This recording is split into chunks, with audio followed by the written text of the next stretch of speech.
Fala galera do canal da Pangeia. No vídeo de hoje iremos falar sobre os solos e as rochas.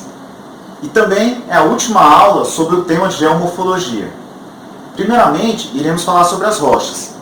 Mas o que são as rochas? Rocha é o conjunto de minerais e ela é classificada em ígneas, que são provenientes da solidificação do magma e podem ser extrusivas, que são a rocha vulcânica formada pelo extravasamento, e são homogêneas e com rápida solidificação. Um exemplo, o basalto. E também são intrusivas ou plutônicas, que são rochas heterogêneas e com lenta solidificação. Um exemplo, o granito.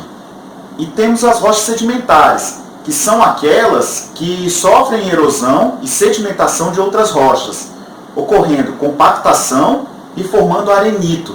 E elas são classificadas em clásticas, que são a formação direta por meio da erosão mecânica. Um exemplo, areia.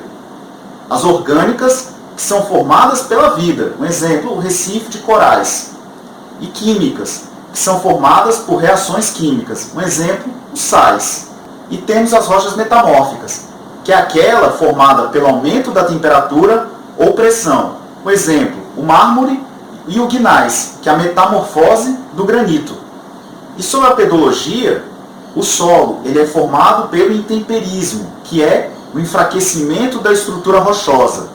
O intemperismo ele pode ser químico, onde ocorre a dissolução da rocha matriz, e físico, onde ocorre a ação mecânica, a fragmentação, formando ravinas e vossorocas. Durante o dia, o Sol ele aquece as rochas e promove a sua dilatação. E já durante a noite, a baixa temperatura ela promove a contração dessa rocha.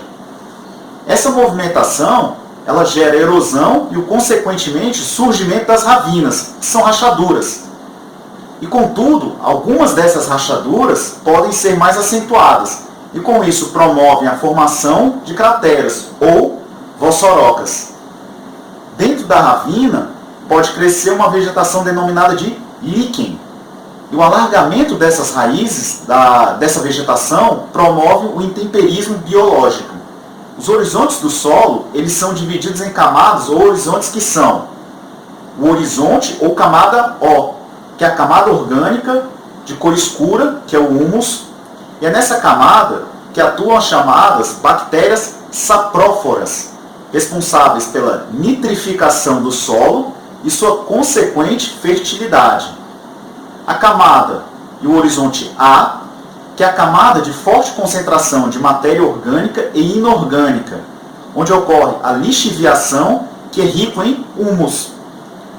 A camada e o horizonte B, que essa camada apresenta elementos lixiviados de A, havendo uma zona de acumulação, ocorrendo a laterização, que é a concentração de ferro. A camada ou horizonte C, que são os materiais provenientes da rocha-mãe, tendo forte influência da rocha-matriz e da camada de minerais. E a rocha ou horizonte matriz R, que é a rocha-mãe ou rocha-matriz, que é uma formação rochosa, vinda do transporte do humus pelas chuvas. A tipificação do solo ela pode ser por profundidade, que são os latossolos, que é um solo profundo de clima tropical, e os litossolos, que é um solo rochoso, raso, que é pedregoso ou jovem, no sertão da Caatinga. Pode ser por textura ou porosidade, que é argiloso, ele retém mais água, ou arenoso, que é um tipo de solo sedimentar, e ele origina reservas subterrâneas como o aquífero Guarani. Os tipos de solos nós temos o terra roxa de cor vermelha, que ele é encontrado no interior dos estados do Paraná e de São Paulo, e ele é um solo vulcânico e é muito utilizado na plantação de café. Temos o solo massapê, que é de cor escura, ele é encontrado no litoral nordestino, utilizado na plantação de açúcar e também em muita matéria orgânica. E o Chernozyon, que também é de cor escura, ele é encontrado no leste europeu e possui muita matéria orgânica. Nós temos o salmourão, onde é encontrado principalmente na região sul, centro-oeste e sudeste brasileiro, sendo constituído de fragmentação de rochas gneiss e graníticas. E o solo aluvial, onde pode ser encontrado em vários lugares do território brasileiro, e ele é formado pela decorrência da sedimentação de áreas de várzea e vale entre montanhas, planaltos ou planícies. Nós temos o pôr do sol, que é um tipo de solo típico de floresta de coníferas ou floresta boreal. E esse tipo de solo ele é encontrado em regiões frias e úmidas, como na Rússia e no Canadá, mais precisamente na província de Ontário. E o loess, que é um sedimento fértil de coloração amarela, ele é formado por sedimentos depositados pelo vento. E sobre os ciclos das rochas, as rochas ígneas, formadas pelo extravasamento do magma, eles sofrem um processo de intemperismo, que é erosão, e isso dá origem às rochas sedimentares. As rochas sedimentares, por sua vez, elas podem sofrer o metamorfismo e originar as rochas metamórficas. Ainda é possível que as rochas metamórficas elas passem por um momento de fusão interna e gerem novas rochas ígneas. Também é possível que uma rocha ígnea ela sofra um metamorfismo e gere uma rocha metamórfica. E além disso, pode ser que uma rocha metamórfica ela sofra diagênese e gere uma rocha sedimentar. E como havíamos dito antes, a gente sabe que tem 3 tipos de rochas, que são as ígneas, metamórficas e sedimentares. E que a alteração de suas características ela ocorre por meio de um processo cíclico, denominado de ciclo das rochas que passam por etapas. E a primeira etapa é a transformação das rochas ígneas em sedimentares.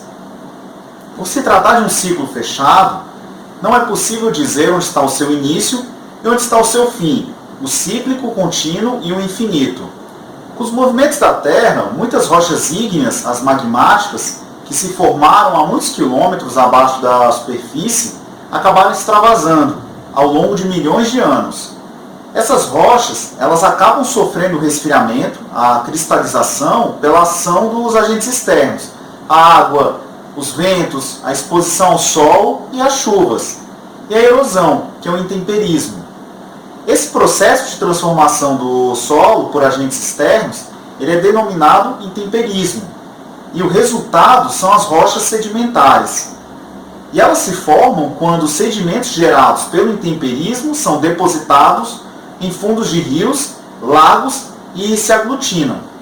E a segunda etapa é a transformação das rochas sedimentares em metamórficas, que com o tempo as camadas da Terra vão se sobrepondo a essas rochas sedimentares, que vão se acumulando em profundidade cada vez maiores.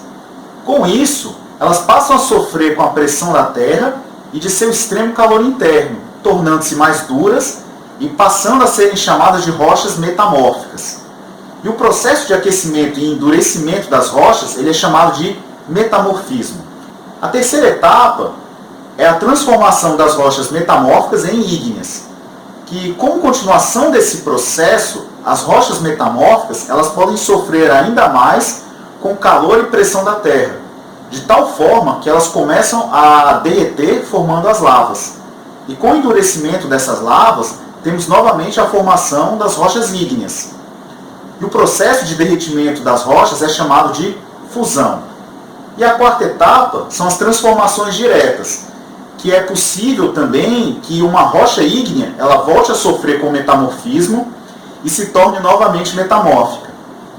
Ela pode ser ainda que as rochas metamórficas, ao invés de se aquecerem ainda mais, elas apareçam na superfície, sofrendo as ações do intemperismo e se transformando em rochas sedimentares. E como observação, não é possível que as rochas sedimentares elas se transformem diretamente em ígneas, pois mesmo que elas esquentem muito, primeiramente elas se tornam metamórficas para depois se transformarem em rochas ígneas. Pessoal, por fim, chegamos ao fim desse vídeo e terminamos o tema de geomorfologia. Iremos começar a aula 3 com o tema de domínios morfoclimáticos. E no mais, dê um like, assine o canal.